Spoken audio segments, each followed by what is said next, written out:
Sup YouTube, I'm Tahmid from Real Sports Talk, and I didn't do a video in a while because my mic is really shitty, pardon my French, and it got broken, so I didn't really have a chance to make a video in a while, but it's all good now. I have a laptop.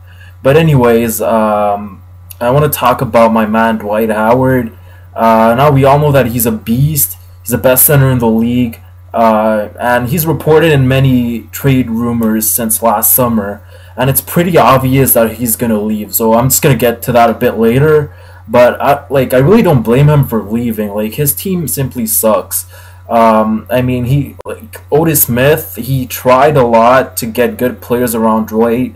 Like, he got Rashard Lewis, and he even got Gilbert Arenas. And I personally thought that that would make the Magic instant contenders, but it simply didn't work out. So I mean, at the end of the day, Otis Smith kind of failed as a GM because all of his experiments didn't work. And he throwing 18 million a year for Rashard Lewis. That was pretty bad. I thought that it might help out the Magic. It kind of did, actually. They went to the finals and whatnot, but they didn't win everything. And they had years where they kind of choked in the playoffs. But I don't blame Dwight at all, because he really doesn't have a second option on offense, a guy who could pick up the slack when he's struggling. But Jameer Nelson, Hito Turkoglu, all these guys, they're decent starters, but they're not guys you can depend on if your star player is struggling or whatever.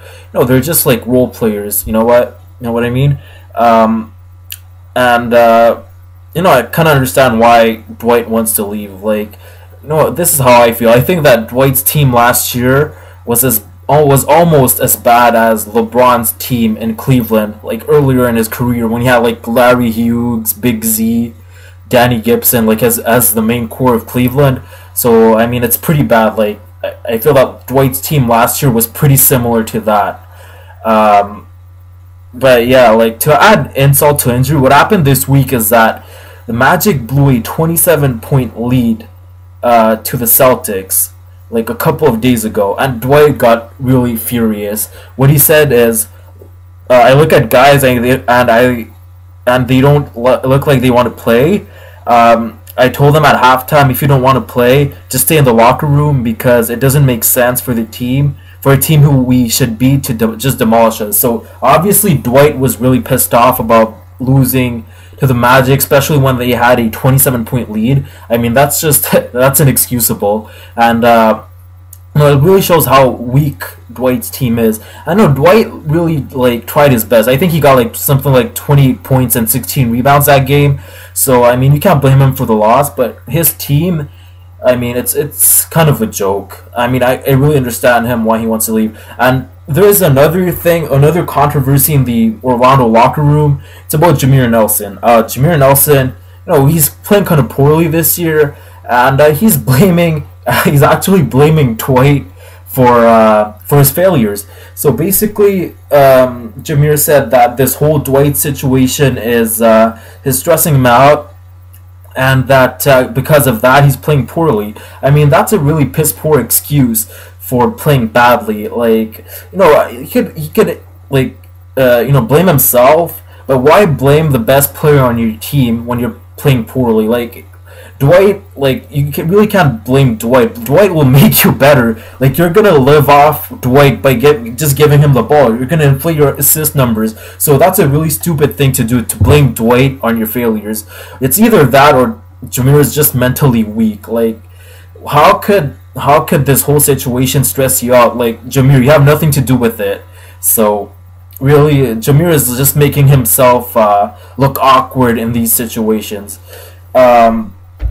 Now, with all these controversies going on, I really doubt that Dwight's gonna stay beyond the trade deadline. So there's not a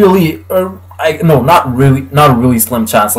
He's not gonna stay at all before the deadline. That's how I'm seeing things, because Dwight is clearly unhappy, and I'm sure that the Magic organization are really sick of this whole controversy. I mean, it's worse than Melo last year. Melo the only thing he was doing is like, he's like, whatever, I'm just gonna stay, and I'll just get dealt like whenever Denver wants to deal me. Like that's what happened with Denver. But Dwight, he's just really like, he's showing that he's really frustrated with the Orlando organization. So compared to the Melo situation last year, this situation is much much uglier, and it's like, if like, it's kind of affecting his teammates as well, apparently. Now, like, there's some like teams I thought of that Dwight would be the perfect fit. These are like 5 teams that in my mind are going to be really exciting to watch once they get Dwight Howard, or if they get Howard, I should say. So number 5, I'd say Atlanta, because imagine Atlanta, like that's Dwight's hometown. It's always fun to play for your home team, and imagine Dwight and Josh Smith. Like, nobody's gonna enter the paint with them. Like, nobody can score on them. Josh Smith, very underrated player, great defender. He's gonna block you if you come in front of him. And imagine him and Dwight like next to each other in the paint. Just good luck scoring on them in the paint. Like, you'll have no other option but to shoot threes, because, man, like, their interior defense is going to be impossible to score on. Number 4, I put Portland. It's pretty much the same thing. Portland, in my mind, has a bit of a deeper team than Atlanta. They're kind of similar teams. Yeah, like, they're a bit deeper team than Atlanta, and they have Gerald Wallace. Same thing as Josh Smith. Like, he's also a very underrated player, and imagine him and Dwight guarding the paint. Oh my God, like, you're not gonna score on them for sure. Like, if you do it, you're freaking lucky. Number 3, I got Portland. Sorry, my bad. I got Lakers. Lakers, because Kobe, and it's gonna be Kobe and Shaq all over again. It's gonna be really exciting. Kobe always feeding the ball to Dwight. Dwight being the dominant center he is. It's gonna absolutely trash his opponents. I mean, it's gonna be Kobe and Shaq all over again. So it's good. It could be really exciting to watch. Number 2, I got OKC. OKC is a really great team, man. Like, they have good pieces. I mean, they're a pretty well-rounded team. They could shoot from the outside. They could, they could play good defense. They have a pretty good team spirit. Aside from Russell Westbrook, he could be selfish from time to time. But for the most part, they're a really good team, a fun team to watch. But one thing I'm really not a fan of OKC is when is their bigs. Like, Ibaka plays good defense, but Perkins is he's been a bit disappointing since he came to OKC.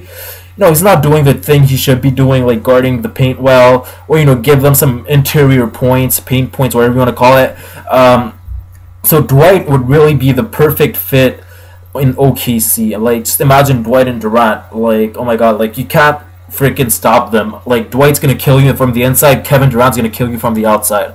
So it would be really exciting to watch them. And number 1, I got Chicago Bulls. I mean, Chicago Bulls, they're an excellent defensive team, as we all know that.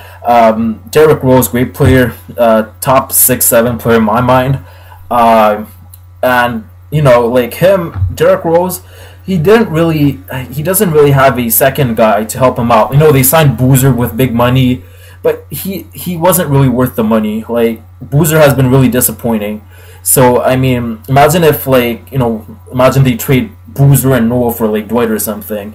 Could be really exciting. Dwight's gonna, play great defense. So, in that regard, he's gonna replace Noah. And more importantly, he's gonna play great offense. Like, he's gonna give you 18, 19 points a game. And that's huge. That's huge help for Derrick Rose, because Boozer was supposed to be the guy who would give him 19, 20 points a game, but it really didn't work out. And Derrick Rose is basically doing everything on offense. So if they have Dwight, Derrick Rose is really gonna have some help on offense. And like I said, the Bulls are a really deep team. So imagine him and Dwight Howard. It's gonna be a sick duo. There's one team I kind of left out, is the New York Knicks. I mean, they're kind of pushing for Dwight, but I just don't feel that team. Like, they're offering something like Chandler and Amari for them, but it's still gonna be the same crappy team. Like, you still have D'Antoni as a coach. D'Antoni, he really doesn't teach his players how to play defense. And the New York Knicks, they basically traded all their good bench players, or all their depth, to for Carmelo Anthony. So it's gonna be Carmelo and Dwight, and the rest of the team is kind of shitty. Sorry, pardon my French again. So yeah, it's like I just left out the New York Knicks because if they get Dwight, I don't see them like becoming a championship team because they won't play defense and they don't have depth. Those are two really important things: defense and depth. Sorry, to get when you're in the playoffs. That's what happened to the Mavs last year. They had great depth and they played good defense, and as a result they won the championship.